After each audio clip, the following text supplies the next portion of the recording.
जिले मीरपुर खास जे सतन तालुकनि में चौपाई माल खे बीमारी खां बचाव लाइ मुख़्तलिफ़ 17 कैंपूं लगाई वियूं, जॾहिं त कैंप लगाइण जो सिलसिलो अञा जारी आहे। कैंपुनि ते मौजूद deputy director live stock doctor हाकिम अली जलबाणी ऐं वेटनरी डॉक्टर अब्दुल कदीर कायमखानी ॿुधायो त सॼे ज़िले में डॉक्टरनि ऐं अमले जी खोट बावजूदि उन्हनि जी टीम हिन वक़्त ताईं ज़िले जे मुख़्तलिफ़ शहरनि में कैंपूं क़ाइम करे अटकल 3 लाख चौपाई माल खे वैक्सीन करे चुकी आहे। हमारे ज़िला मीरपुर ख़ास के डिप्टी डायरेक्टर जनाब डॉक्टर हाकिम अली जलवानी साहब और डॉक्टर अब्दुल कदीर कायमखानी साहब की बड़ी मेहरबानी जो ये हमारे गांव में आए और हमारे गांव में जानवरों के कैंप वैक्सीन के लिए कैंप लगाया और हमारे जानवरों को इस मौजी मर्ज बीमारी से महफूज किया। हमारे दूसरे फार्मर से भी यही रिक्वेस्ट है कि वो इस कैंप में अपने जानवर लेके आएँ और वैक्सीन करवा के अपने जानवरों को इस मर्ज से बचाएं। इंशाअल्लाह ताला मीरपुर खास में हिकिड़ो जानवर भी बग़ैर वैक्सीन जे न रहंदो। असांजा 22 सेंटर आहिनि, 15 डॉक्टर आहिनि, 20 लाख माल आहे, 20 लाख लाइव स्टॉक आहे।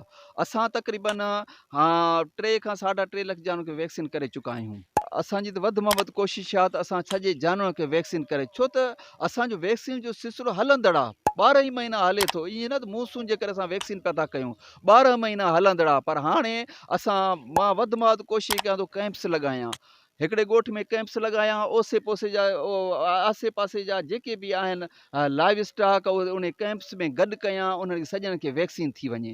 हुननि ॿुधायो त सदन टीम जा डॉक्टर ऐं वैक्सीनेटर शहरनि ऐं ॻोठनि में वञी चौपाई माल खे बीमारी खां बचाव लाइ वैक्सीन करे रहिया आहिनि। विज़िट कयो अवामी आवाज़ मीडिया ग्रुप जी वेबसाइट awamiawaz.pk